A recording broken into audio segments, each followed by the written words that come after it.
So welcome back to you watching this video. So this is just another continuation for problem solving with respect to forces and moment. Okay, so we have here a force F of magnitude 800 Newton is applied to a point C. So we have here F of 800 Newton applied to point C, bar AB. So we need to determine both the X and the Y component and the NT components of F. Okay, so what would be the F of T, F of Y, F of N, and F of X? So to solve this, we need to redraw our free body diagram. Okay, so I will be starting with this axis. So this is T axis and N axis. So they are perpendicular to each other. Okay, so we have here the N axis and we have here the T axis. Then after which I'm going to draw my force. So we have here an 800 Newton force and it has an angle of 40 degrees with respect to the axis. Okay, so using trigonometric function, I can determine here the f of n and I can determine here the f of t. Okay, so sine 40.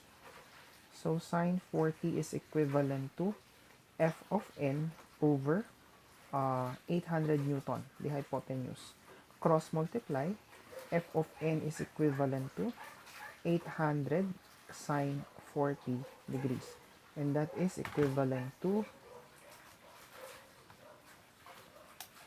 514.23 newtons. Next would be the f of t. So for the f of t, it is the cosine function adjacent over hypotenuse. So cosine 40 is equivalent to f of t over 800. Cross multiply, f of t is equivalent to 800 cosine 40. And that is equivalent to 612.84 newtons. So we need to check for the direction of your forces. So F of n is opposite the given direction. So since this is the assigned direction, we assume this direction to be the positive direction. Since f of n is opposite, then therefore f of n is negative. The appointed direction of t is towards this point, so this is positive. So I assume that this is also negative. Okay, so here f of t is negative 16. Next would be the fy and the f of x. Okay, so redrawing that axis, we have here the f of y and we have here the f of x. Okay, so if we are to redraw the free body diagram, the force F, it would look like this. Okay, so we have here an angle of, let's say, that is theta. Okay, so how are we going to determine the theta? So going back to the figure, we have here, if we are to draw an axis here, we have here a 60-degree angle. Therefore, this is equivalent to 30 degrees. And this is a 90-degree angle. Okay? So 30 plus 40, that is equivalent to 70. So the angle theta here is equivalent to 90 minus 40 minus 30. Therefore, that is equivalent to 20 degrees. Okay? So solving for the f of x and f of t, we have here the f of y and we have here the f of x. So sine theta, so sine theta and theta is equivalent to 20 degrees is equivalent to f of y over the hypotenuse of 800. So that is 800. So cross multiply, Fy therefore is equivalent to 800 sine 20. And that is equivalent to 273.62. Fy is, as per the drawing, we have here the axis of y. So we assume the direction to be of upwards to be positive. So since Fy is pointing upwards, it is positive. Okay. Next would be the f of x. For the f of x, it would be cosine adjacent over hypotenuse. So cosine 20 degrees is equivalent to 800, is equivalent to f of x over the hypotenuse of 800. Okay, so cross multiply, f of x is equivalent to 800 cosine 20, and that is equivalent to 751.75 newtons. Okay, so going back, we have here the drawn axis of x. So we assume the right direction for the x-axis would be positive, and our x-axis here is to the left. Therefore, it is negative 751.75 newtons. Okay, so we have here problem number 3. Calculate the magnitude of the moment about the base point O. So this is our base point O. Of the 600 Newton force in different ways. Okay, so first thing, we can use the or we can have the moment directly, which is the 600 Newton with respect to O. Okay, so how are we going to do that? So in order to do that, we need to determine the perpendicular distance. Okay, so, and the perpendicular distance is, let's say that is D. Okay, so how are we going to do that? We can solve for the distance by partitioning it into smaller right triangles. Okay, so let's create a perpendicular distance with respect to D. Okay,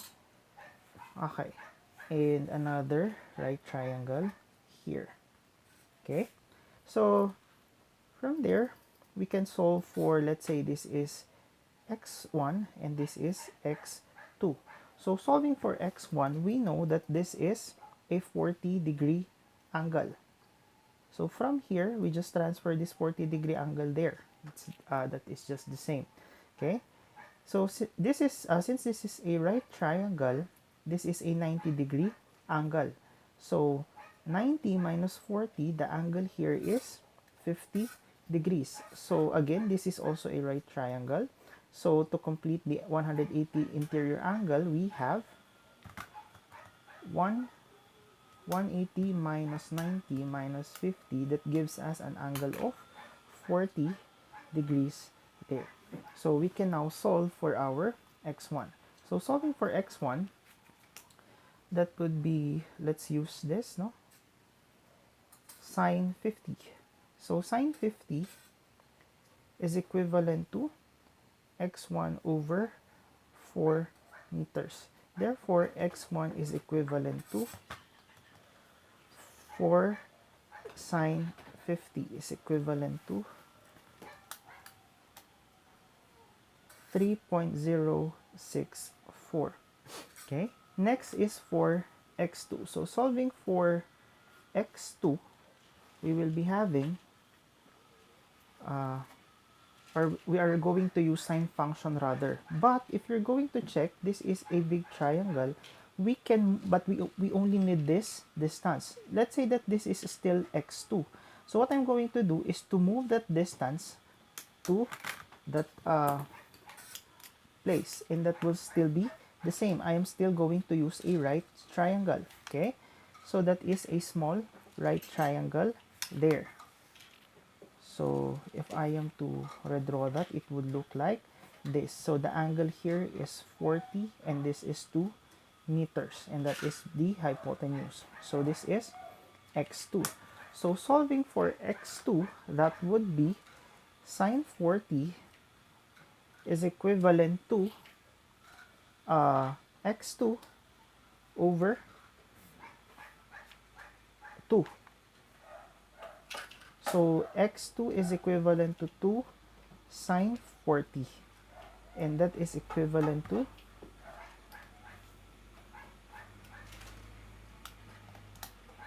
1.286 meters. Therefore, that is the perpendicular distance. No. To get the perpendicular distance, we get the summation. So 3.064 plus 1.286 plus 3.064. And that is equivalent to 4.35 meters. Okay? So let's now have our moment with respect to O. So moment of F with respect to O is equivalent to, so what I'm going to use is clockwise to be positive. Okay? So we have here 600 Newton, and 600 Newton will be rotating in a counterclockwise. So this is the force, this is the lever arm, so it would be rotating in a clockwise manner rather. Okay? So that is 600, so that is positive, times a lever arm of D times 4.35, and that is equivalent to 2,610 newtons. Okay, so that is for the first solution. Now for the second solution, what I'm going to do is to convert this force into its f of x and f of y components. Okay, so if I am to redraw that, this is my 600 newtons. So this is f of x, and this is f of y. And I have here an angle of 40 degrees. So that is the same as, so that is also the same as f of y. Now to solve for fy, it is the sine function. So sine 40 is equivalent to f of y over the hypotenuse of 600 Newton. So 600 cross multiply, fy is equivalent to 600 sine 40. And that is equivalent to 385.67. And it is pointing downwards, therefore it is negative. Okay, next we have the cosine, the f of x. So I'm going to use the cosine function. So cosine 40 is equivalent to f of x over the hypotenuse, which is 600 newtons. So cross multiply, f of x is equivalent to 600 cosine 40, and that is equivalent to 459.63 newtons. Okay, and it is pointing to the right, therefore it is positive. Okay, so now I am going to have my moment with respect to O. So we have here moment of F with respect to O is equivalent to, so again my direction of clockwise to be positive, so that is equivalent to, let's check f of x.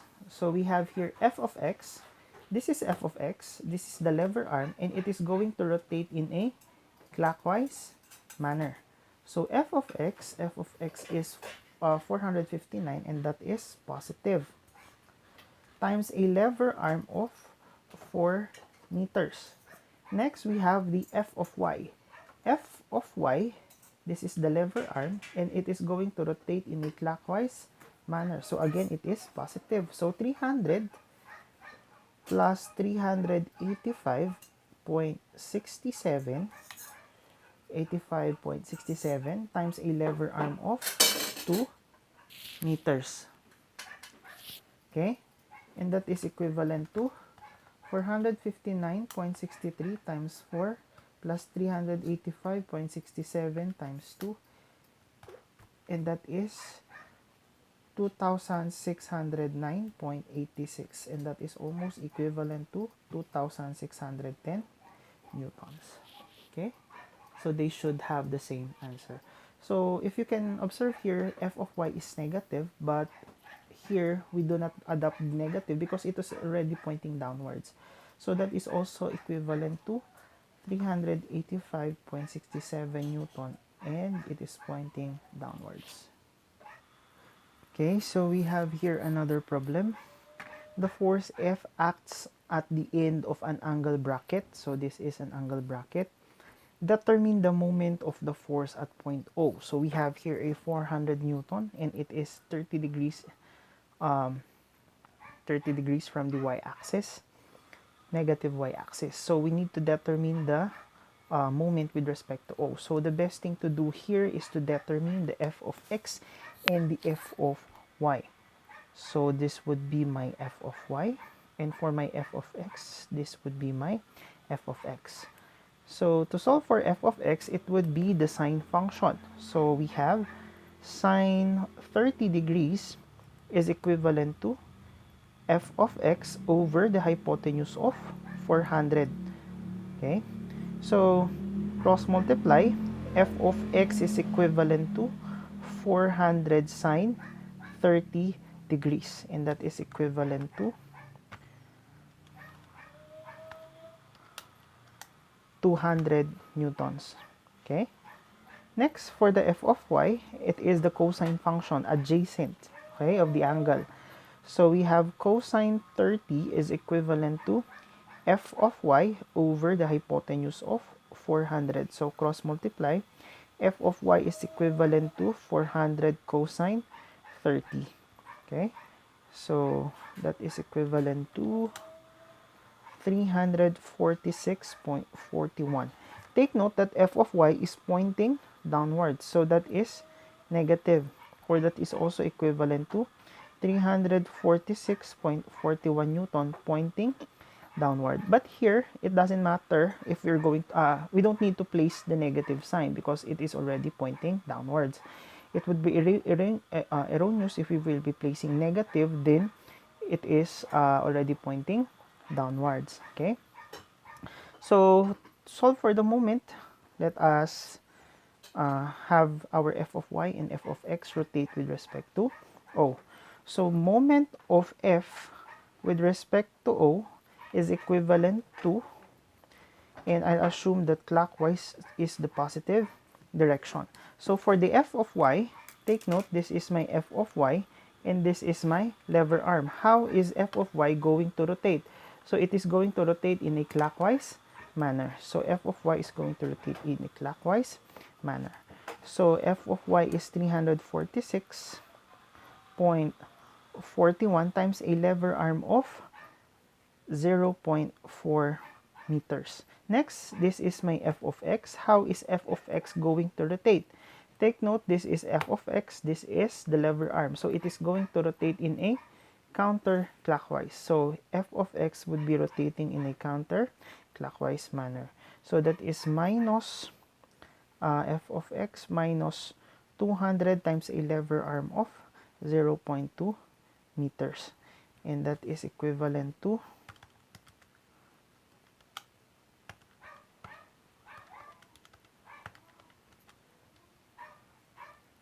98.56 Newton meter, and the direction is clockwise.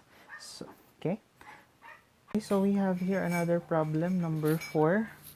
Determine the moment produced by the force F. So this is the force F in the figure about point O. Okay, so express the result as a Cartesian vector. So since we're going to have it in Cartesian vector, it would be the moment of F with this is F with respect to point O is equivalent to the position vector times the force vector.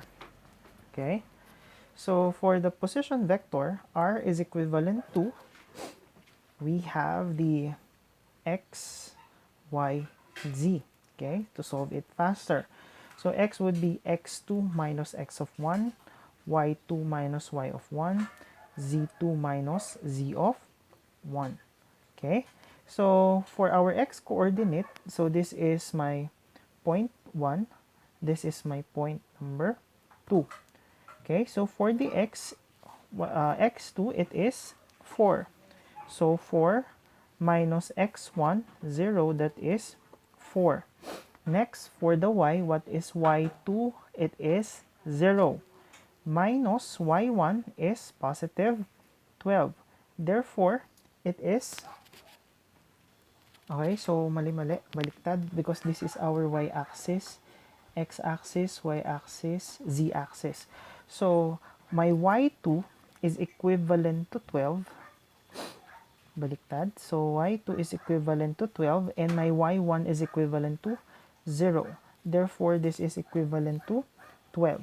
Next, for the z1, z1 here is equivalent to 0 and z2, no, z1 is equivalent to, yeah, z1 is equivalent to 12 and z2 is equivalent to 0.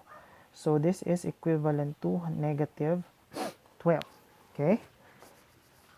Now, with respect to the force, what we're going to do is to multiply it with the force to get our position vector. So R is equivalent to 2 times vector AB. So we have here vector AB divided by distance AB. Okay? And this is F. Okay? So we have here, substituting the value, we have 2 times what is vector AB. Vector AB is equivalent to 4i plus 12j minus 12k divided by the square root of 4 squared plus 12 squared plus negative 12 squared. Okay? And that is equivalent to 2 times 4 divided by the square root. So we have here 2 times 4 divided by the square root of 4 squared plus 12 squared plus 12 squared. And that is equivalent to 0.459i. Next, for the j, it is 2 times 12. So plus 1.376j. Then we have the negative 12 there. So we have minus 1.376k. So this is our position vector. Now for the moment, we can now substitute our position vector with respect to our main equation. So moment of F with respect to O is equivalent to position vector times the force vector. So we have I, J, K, I, J. Now for the coordinates of F, we have the origin of F as at point A. Okay, so what is the x value at point A? X value at point A is 0. What is the y value at point A? It is also 0. What is the z value at point K? That is positive 12. Okay, so copy 0, 0. Next, for the position vector, we have 0.459. For the j, it is 1.376. And for the k, it is negative 1.376, 0.459, and 1.376. Okay? So we now multiply. So this is 0. 0 times negative 1.376 times I, that is 0. Then we have this next term, we have 12. So that is 12 times 0.459 times j. And take note, if it is going down, it is positive. So 5.508 j. Then for the k, 0 times 1.376 times k, that is 0. Next, we have this 0.459 times 0 times k, that is 0. Then we have 1.376 times 12 times I.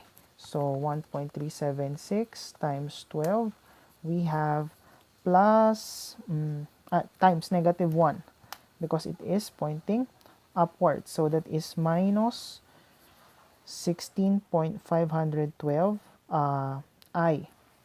Okay, and we have this term 1.376 negative times 0 times j is also 0. So rearranging the moment of F with respect to O is equivalent to negative 16.512i and plus 5.508j, and it is in kilonewton meter, and that is the final answer. We have here problem number 5. Determine the resultant moment of the three forces about the x-axis, the y-axis, and the z-axis. So this is the z-axis, this is the x-axis, and this is the y-axis. So we have three forces: F1 60 pounds, F2 50 pounds, and F3 which is 40 pounds. So first we need to determine the resultant moment of the three forces about the x-axis. Okay, so we have the moment of F with respect to Z, or the resultant forces. Okay, or it can be simply the moment along the z-axis. Okay, so this is the z-axis. So the strategy here is the right hand rule. So if this is my hand, kung saan nakaturo or yung aking thumb, dapat nandun nakaturo yung axis. If this is the z-axis, this my thumb would be the z-axis as well. Then kung saan magka-curl yung fingers ko, that would be the positive direction of the forces. Okay? For example, we have here the y-axis. So I will be pointing there, the my thumb, and the direction of the curling of my fingers would be the positive direction of the forces. Okay? So for example, we have here the z forces here. So we have here F3 and F1. Okay? F3 will be rotating in this manner, but the positive rotation along the z-axis is counterclockwise, but F3 is rotating in a clockwise manner. Therefore, F3 would be rotating in a counterclockwise. So minus 40 pounds times a lever arm of, what is the lever arm of? 40. The distance, or the perpendicular distance between the axis Z and the 40 pounds is 2 feet. Okay? The perpendicular distance is 2 feet. So times 2. Next, we have here the F2. For F2, it is the z-axis. Take note, this is the z-axis. We are looking for the resultant moment along the z-axis. And F2 is parallel with our axis. Okay, F2 is parallel with the z-axis, therefore it will not rotate with respect to the z-axis. Okay, next we have here the y-axis. The y-axis, we're still on the z-axis. Okay, so imagine how is F1 be rotating with respect to the z-axis. Okay, take note that this is the positive direction, and F2 is opposite the direction. Therefore, it is also negative. But mind you, F2 is located with respect to the point of origin. Therefore, it is co-linear with respect to the z-axis. Therefore, it will not rotate as well. Therefore, mz is simply negative 80 pound-feet, or that is equivalent to 80 pound-feet, and that is clockwise rotation. Okay. Next would be, let's say, the x-axis. Okay. So mz is equivalent to, this is the z-axis here. So my thumb would be pointing to where the given axis is located. Remember that if this is the given axis, we assume that this given axis are the positive axis. Okay, so we have here the z-axis. My thumb will be pointing here. Therefore, the curling of my fingers would be the direction of the positive moment. Okay, so F3 will be rotating in a clockwise or counterclockwise. Take note, F3 is parallel with respect to z-axis. Therefore, F3 will not be rotating. Okay. Next, we have here the F2. Okay. The direction of F2 is also clockwise. Okay. So this is my finger. This would be the curling of my finger. So that is the direction. F2 would be rotating in the same direction. Therefore, F2 is positive. So we have here 50 times the perpendicular distance. What is the perpendicular distance between point or the between x-axis and F2? And that distance is also 2 feet. Okay, so that is 2 feet. Okay, can you imagine? Next, uh, we have here F1. Okay, the direction of the moment is this way, and F1 would be rotating in the same motion, so or the same direction. F1 would also be rotating in the same direction. Therefore, it is plus. So plus 60 pounds. What is the perpendicular distance between and uh, x and F1? That is 2 feet. Okay, so the perpendicular between distance between F1 and x is 2 feet. Okay, therefore mz is equivalent to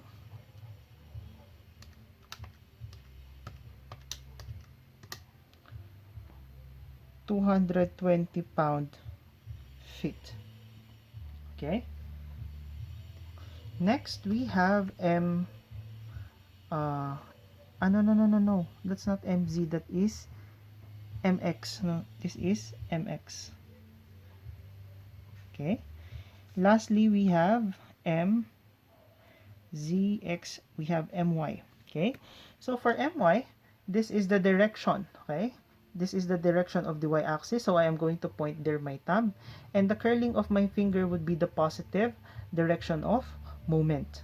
So take note, F1 is parallel with my y-axis, so it will not be rotating. So we are left with F2. How is F2 going to rotate? Okay, so this is the positive direction, but F2 is otherwise. Okay, F2 is otherwise. F2 rotating with respect to y-axis is otherwise. Therefore, it is negative. So minus 50 times the perpendicular distance. So what is the perpendicular distance? If you are to imagine that, okay, if you are to imagine, yun. The perpendicular distance is 3 feet. Next, we have F3. How is F3 going to rotate with respect to y-axis? Take note, this is my y-axis. F3 would be rotating with respect to the y-axis. Okay, so it is going to rotate in, this is the positive, but F3 is rotating otherwise.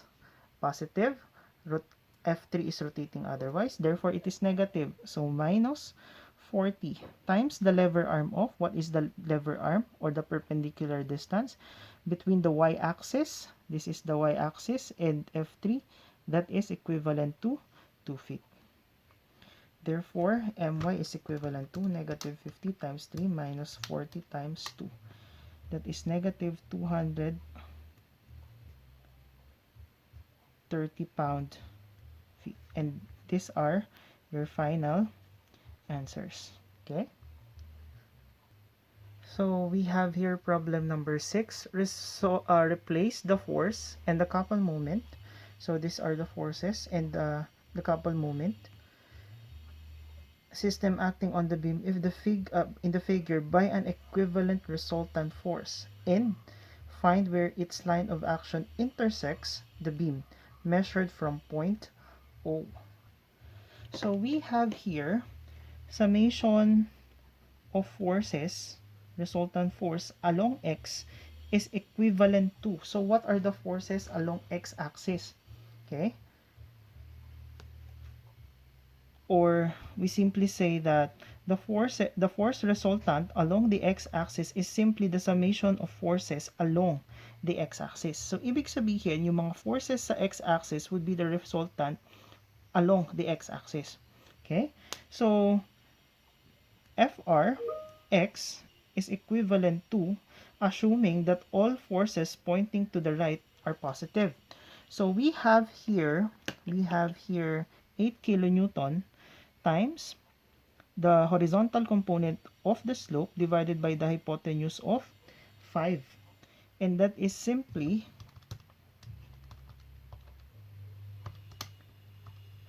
4.8 kilonewtons. Okay?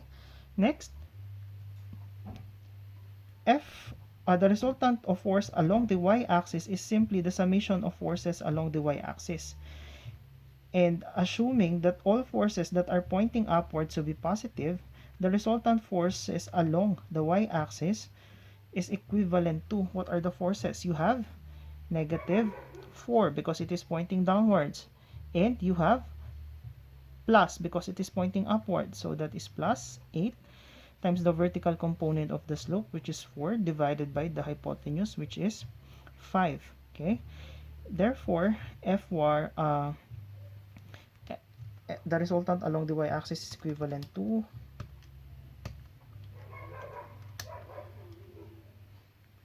2.4 kilonewtons.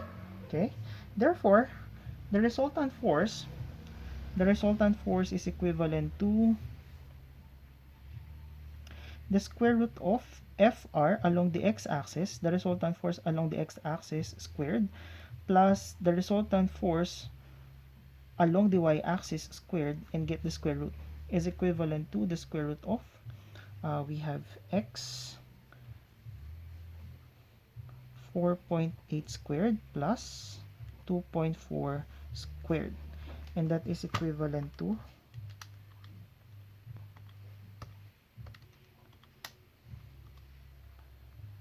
5.37 kilonewton. That is the resultant. Now, the question is, where is the resultant located? Okay?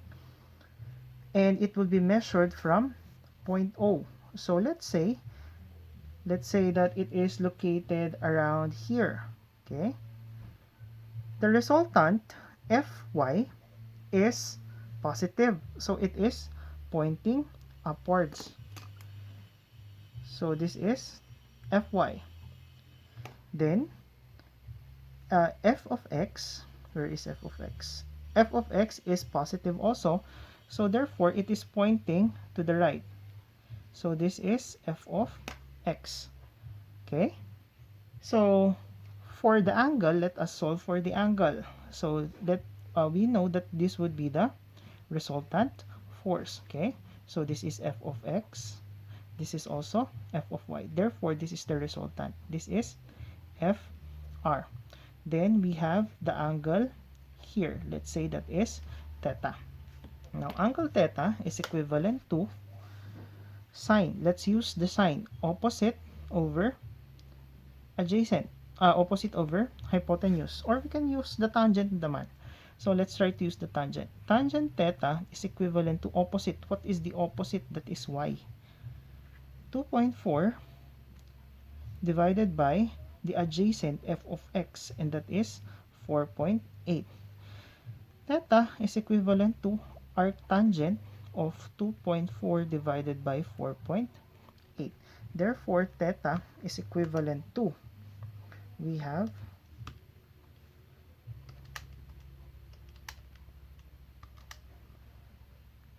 26.57 degrees. Therefore, theta there is 26.57 degrees. Now, the question is, what is this distance? Okay? Ano itong distance na to? Let's say this as distance, let's say x.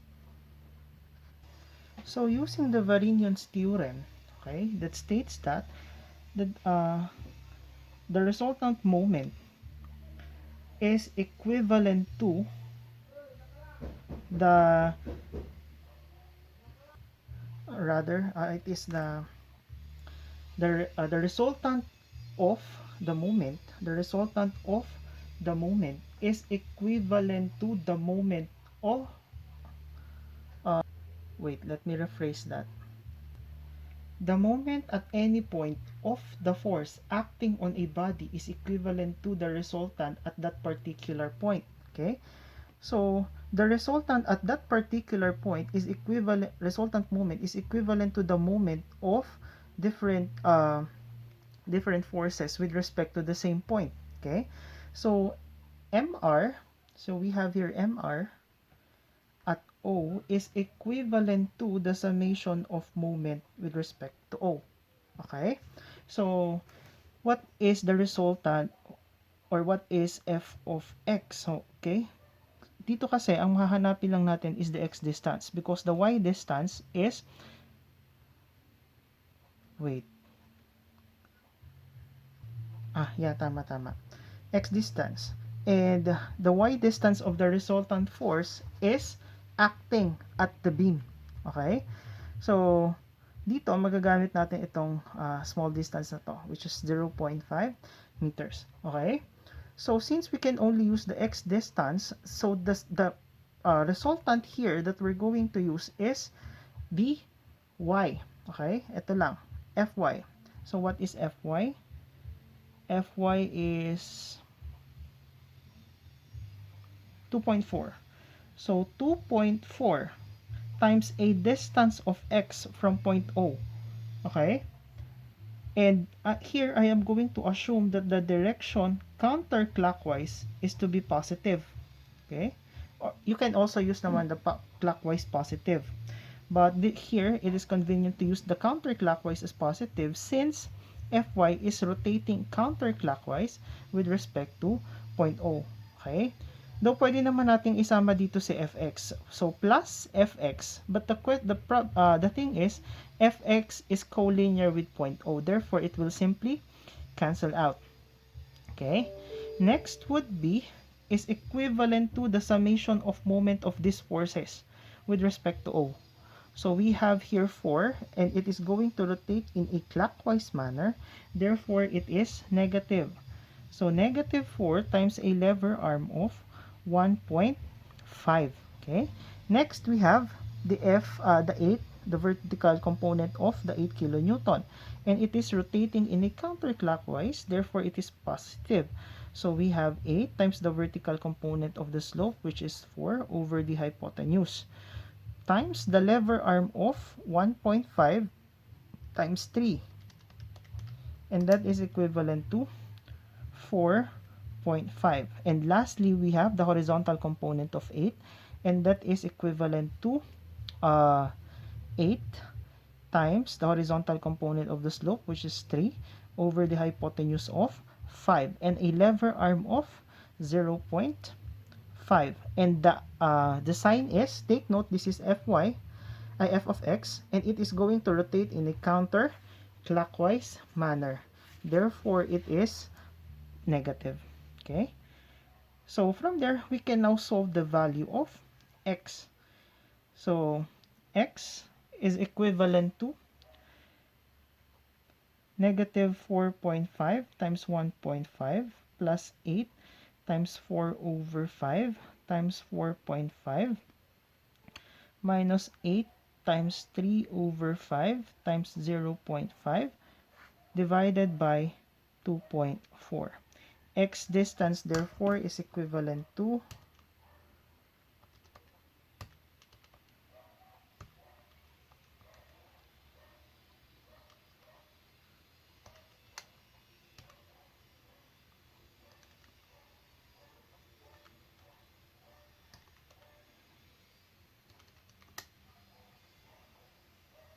8.19.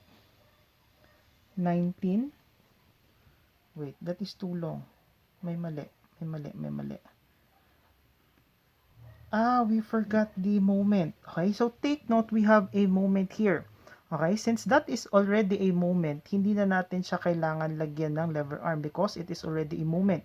And since it is rotating in a clockwise rather, and counterclockwise here is the positive, therefore, that moment is negative. So, i-add natin siya dito as minus 15. Because it is rotating clockwise, yung moment natin is rotating clockwise, while our assumed direction to be positive is counterclockwise. So, we include here minus 15. So, we place it here, minus 15. Okay? So, ulitin natin. Okay, so, mali ito. This is not 4.5, that is only 4. Okay? And the final answer is equivalent to 2.25 meters. So, from the point O, it is 2.5 to the right. Okay, so that is the x distance, 2.25 meters. We have here problem number 7. So, we have here a slab and it is subjected to 4 parallel forces. We have 600, 500, 100 newtons, and 400 newtons. So, determine the magnitude and the direction of the resultant force equivalent to the given force system and locate its point of application on the slab. So, what we're going to do is to determine the resultant and determine where is it located with respect to the slab, yung resultant force. Okay? So, the first thing that we need to do is to determine the resultant force. Okay? So, Fr is simply the summation of these forces. So, let's say, since mas maraming pababa, let's assume that the forces pointing downward are positive. Okay? So, we have here 600 plus 500 plus 400 minus 100. Okay? And that is equivalent to 1,400 newtons. Okay? So, the resultant here, the Fr here is equivalent to, and that the resultant is pointing downwards. Okay? It is pointing downwards. Okay? Now, to get that, we will be using again the Variance theorem. Okay? So, the Variance theorem. So, for Fr, with respect to y, Fr times a lever arm here of y is equivalent to the summation of each forces with respect to y, for x-axis rather, because this is x-axis and the distance here is y. Okay, x-axis, the distance is y. So Fr, then the individual forces. So we have here, what is Fr? 1,400 times a distance of y. Distance of y. Assuming that forces that are pointing downward to be positive. So we have here 6. The distance of 6 with respect to x is 0. So 600 times 0 plus 500 times 0. Next, we have minus 100 because it is pointing upward times a distance of, the distance is 5 meters times 5 plus 400 times a distance of, take note, the distance from there is 10 meters. Okay? Therefore, y is equivalent to, so this will cancel out. That will also cancel out. So, negative 100 times 5 plus 400 times 10. And that is equivalent to 3,500. 3,500 divided by 1,400. Therefore, y is equivalent to 2.5 meters. Okay? Y here is equivalent to 2.5 meters. Okay? Next would be the resultant force with respect to the distance with respect to x-axis. Okay? And we assume that forces that are pointing downwards to be positive. So FR is equivalent to 1,400 times a distance here of x is equivalent to, we have 600 times a distance of, what is the distance of 600 with respect to the y-axis? We have 8 plus 500. What is the distance of 500 with respect to y-axis, or what the x distance is? 0, because it is collinear with the y-axis. Next, we have minus 100 times the y distance of b, or the distance with respect to the y-axis, that is equivalent to this is 2 meters here, and the total span of this slab is 8, therefore that is 6. Then we have plus 400. The distance between the 400 and the y-axis is 0. Okay, therefore x is equivalent to 600 times 8 plus 500 times 0. This will cancel out, this will also cancel out. So minus 100 times 6, so 600 times 8, okay, divided by 1,400. Therefore the x distance is 3.36 meters. Okay, may mali pala, there is an error. Why did we have 500 there, where in fact it was cancelled out? So that is simply divided by 1,400. That is simply 3 meters. Okay, so x is equivalent to 3 meters. Okay, y is 2 meters. So x here is equivalent to 3 meters. And that is the distance of the resultant force. Okay, lastly, we have here, replace the force. Okay, so we have 700 newtons and we have 500 newton, which is inclined, and the couple system acting on member by an equivalent resultant force and a couple moment acting at point O.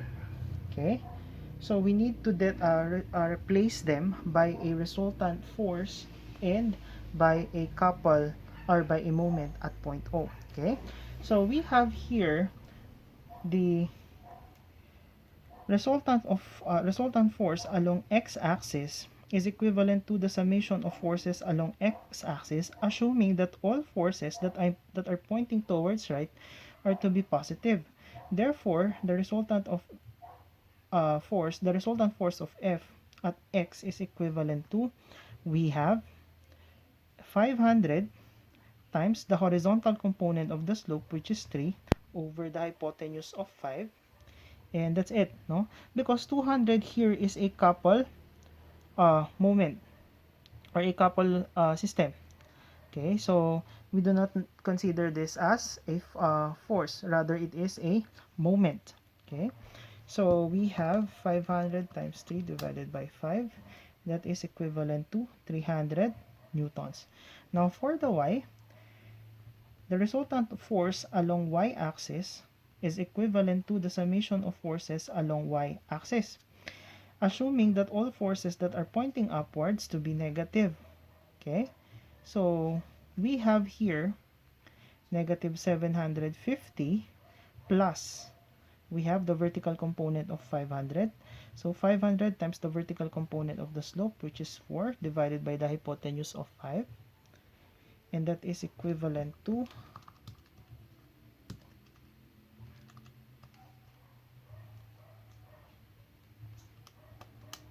negative 350 newtons. That is equivalent to 350 newtons, and it is pointing downwards.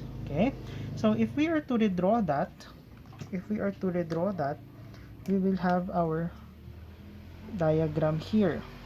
Okay, so this is point O, and let's say this is the 1 meter, and we have here the two forces. Okay, so the resultant force would be Fr, since that is positive, this is FR. FR or f of x, let's say f of x. And this is equivalent to f of y. Then for the f of y, it is 350 and it is pointing downwards. Therefore, the resultant would be this. Okay?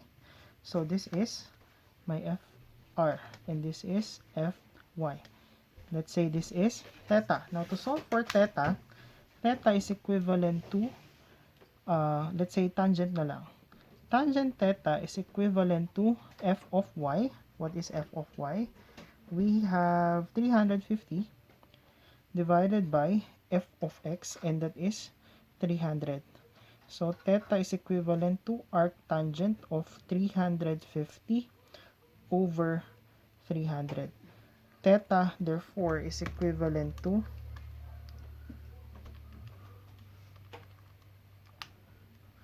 49.40 degrees.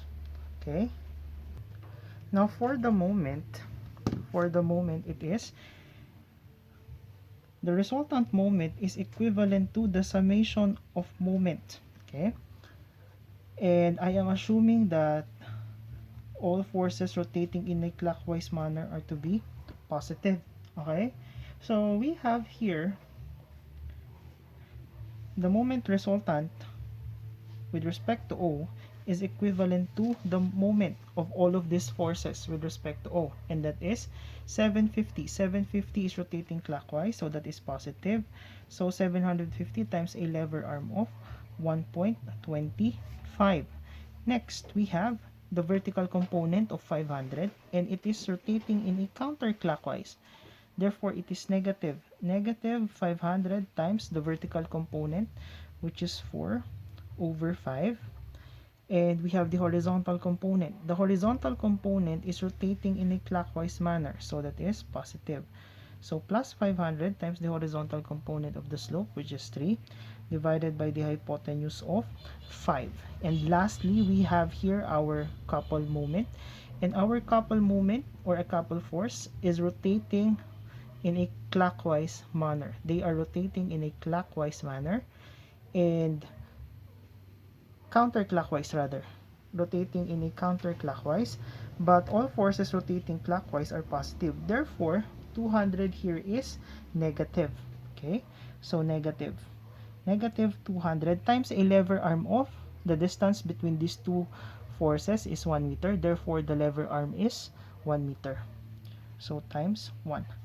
So the resultant moment with respect to O is equivalent to 750 times 1.25 minus 500 times 4 over 5 plus 500 times 3 over 5 minus 200. And that is equivalent to, wait, 637, which is erroneous. Bakit we did not include the lever arm of these two forces? 500 vertical, the lever arm is 1.25 plus 1.25, that is 2.5. Then the horizontal, the lever arm here is equivalent to 1. Okay, so we forgot to include the lever arm, times 2.5.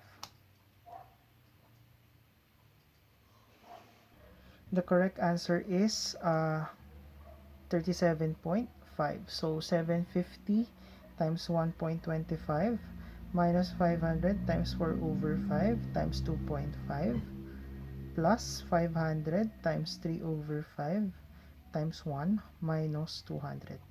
And the correct answer is 37.5 Newton meter. And our assumption is correct. It is clockwise. Therefore, the moment here is equivalent to 37.5 Newton meter. And this is the final answer.